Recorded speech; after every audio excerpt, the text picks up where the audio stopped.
asalaamaaleykum mbokk yi déglu dal leen nag jàmm démb di bés bi nga xam ne nag mbooleem jullit yu nekk fii ci biir Sénégal daal dinañuy booloo màggal bésub korité aujolékaay bi di Le Soleil di ko rafetlu di ñëwaat tamit ci xutba yi nga xam ne moom la ñu nemmeeku ci bés boobu suñu naataango yi la ñu jàpp moom mooy ne li ko dalee fii ci biir Dakar dem ba ci diwaanu Ndar jaar ca Tivaouane Fatick Kaolack foofu yëpp ñi nga xam ne ñoom ñooy imaam yi seen i xutba lañ ca gën a nemmeeku moom mooy ne wax nañu ci wàllu jàmm ci wàllu tàppe xol yi fexe tamit ba ñëpp booloo doon benn wante it ñaanal njiitu réew bu yees bi di Bassirou Diomaye Diakhar Faye ci tabb gi nga xam ne mën nañu ko tabb ci bopp réew mi ñaanal ko nag yéen bi daal di oyof ci ay mbaggam aujolikay bi di Le Soleil nañu njiitu réew moomu sax ma nga jullee fa li nga xam ne moom mooy ca grande mosquée bu Dakar foofu tamit ba mu pare daal di ne woo sénégalais yi ngir ñu booloo doon benn fexe nag ba dëkkuwaay bi nekk lu mucc ayib fexe it bay dëggal jàmm ci biir réew mi ndaxte nee na nag ci jàmm la ñu war a mën a suqali ab réew ca juma bu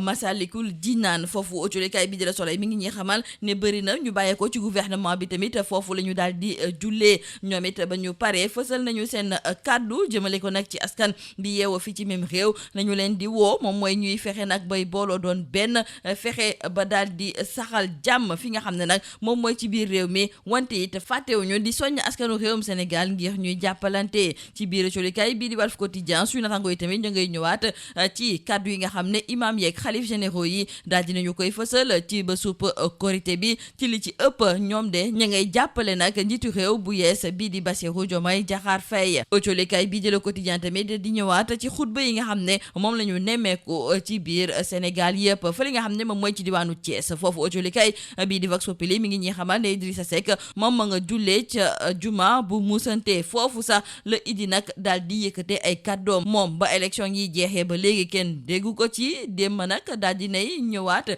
ci résultat yi nga xam ne moom la ñu nemmeeku ci élection yi nga xam ne moom la ñu jógee mu daal di xamle ne askanu réewum Sénégal ñoom ñoo daal di tànn te moom daal di nay xamle ne dina nangu tànneef googu ñu jukki ak aujolikay bi di Le Quotidien ci plan Sénégal émergent mi nga xam ne léegi projet bu Pastef moom moo ko daal di wuutu aujolikay bi di Le Quotidien ne kon projet bi daal di nay neenal plan Sénégal émergent te projet boobu nag am na ci lu tolloo ko juróomi objectif yoo xam ne bëgg na ko fee dëggal ci diirub juróomi at aujolikay bi di Bës Bi Le Jour ne kon léegi plan Sénégal émergent neenal nañu ko léegi projet moom moo ko fi wuutu projet de transformation systémique boobu nga xam ne kon am na ci lu tolloo ko juróomi priorité yoo xam ne daf cee fas yéene taxaw loolu sax moom moo tax ba njiitu réew bu yees bi di Bassirou Diomaye Diakhar Faye bëgg na nag laata njeexteelu weeru avril bii ñu nekk ni ñu daal di génne ab plan d'action goo xam ne gouvernement bi daf ci tonku li ni mel sax moom daal di nay soññ ki nga xam ne nag moom mooy Ousmane Sonko di jëriñ gu njëkk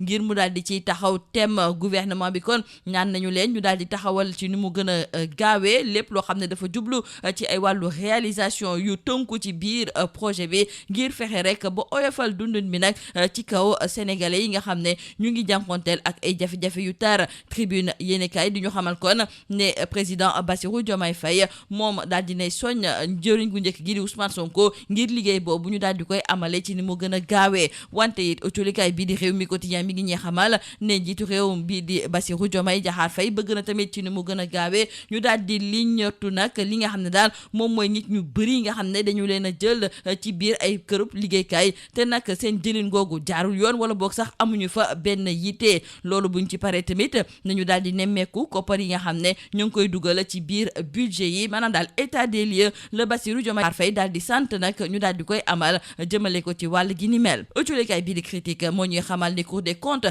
daal di nay raxas ba mu set wecc deru ki nga xam ne de moom mooy Mame Mbaye Niang moom mi nga xam ne kon dañu ko jiiñoon ne dafa luubal koppar jëmale ko ci wàllu Prodac wante aujolikay bii di critique moo ñuy xamal tey ne ginnaaw rapport bi nga xam ne Cour des comptes da ko def jëmale ko ci wàllu 1000 milliards bu fonds du Covid ñoom génne nañu nag beneen rapport boo xam ne ci weeru janvier bu atum 2024 la ñu ko daal di fësal te nag bu ñu sukkandikoo ci rapport boobu ñoom raxas nañu ba mu set wecc ki nga xam ne nag moom mooy Mame Mbaye Niang rapport boobu daal di ne xamle ne ki fi nekkoon jëriñ gu ñu dénk wàllu ndaw yi moom kenn musukaa woo ci yoon jëmale ko ci wàllu koppar yooyu te sax waruñu ko see tudd ndaxte moom defu ci lenn libération yéeni kay tey jii moom mooy ñëwaat ci wàllu trafic de migrants ak tamit traite de personnes suñu naataango yi di ñu xamal ne ñi doon yëngutu ci wàllu googu yëpp teg nañu leen loxo mu am sax ci lu tollook juróom-ñeenti nit yoo xam ne jàpp nañu leen ci benn immeuble bu nekk ca rue Saint-Michel angle Ngalandou Diouf ñoom nag ñu ngi doon joxe koppar gu toll ci $30,000 bu ñu demee fa li nga xam ne moom mooy ca Dubaï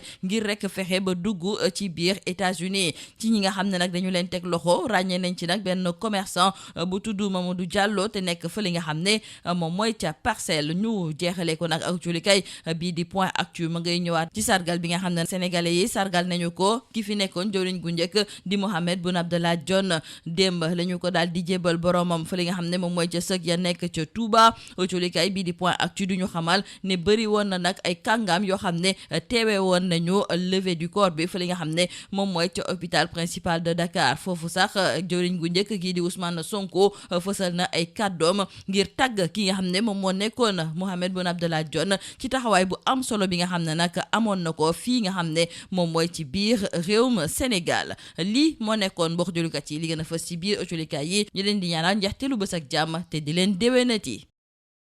Mesdames et messieurs, bonjour. Les musulmans du Sénégal ont célébré hier à l'unisson la Korité après un mois de pénitence. Et aujourd'hui, dans la plupart des quotidiens, nos confrères reviennent sur les sermons des imams et retenons avec nos confrères du quotidien Le Soleil que de Dakar à Saint-Louis, en passant par Tivaouane, Fatick, Kaolack, les imams ont prêché la paix, la concorde, la stabilité et surtout prié pour la réussite du président de la République, Bassirou Diomaye Diakhar Faye. Ce dernier, nous disent nos confrères du quotidien Le Soleil, a prié à la grande mosquée de Dakar et le chef de l'État, après la prière, a invité les Sénégalais à consolider davantage le vivre ensemble, gage de la paix, de la sécurité et de la cohésion sociale du pays. Toujours à Dakar, mais plus précisément à la mosquée Massalikul Jinan, beaucoup de ministres y ont prié et les représentants du gouvernement ont invité les Sénégalais à garder l'unité, la cohésion et la solidarité. Dans Walf Quotidien, nos confrères reviennent également sur les différentes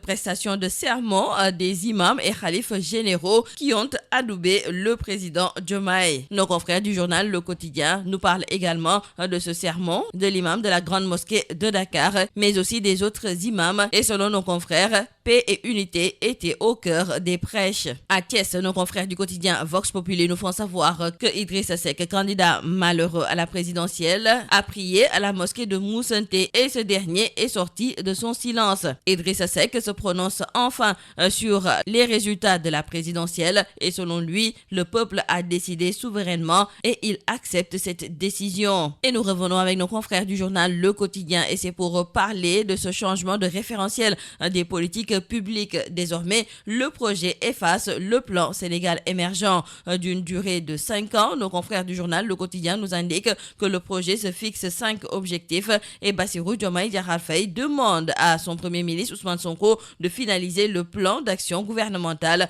avant fin avril. Donc retenons avec nos confrères du journal Bës Bi Le Jour que le projet de démolition du PSE est en marche. Il y a donc un nouveau référentiel de politique économique et sociale. Bassirou Diomaye Faye enterre le PSE et impose le projet. C'est d'ailleurs le titre qui barre la une du journal Vox Populi. Nos confrères d'ajouter que le gouvernement est prié d'accélérer la réalisation intensive et cohérente du projet et de proposer avant fin avril un plan d'action avec un agenda précis de réalisation des objectifs fixés. Et retenons aussi que la précision, la diligence, la méthode, l'efficacité sont les maîtres mots du président Bassirou Diomaye Diakhar Faye qui invite ses ministres à rester humbles et sobres et à cultiver l'écoute. Nos confrères du journal Tribune nous parlent également du président Bassirou Diomaye Faye qui charge Ousmane Sonko concernant donc les audits des recrutements et des ressources humaines. Pour nos confrères du journal Rewmi Quotidien,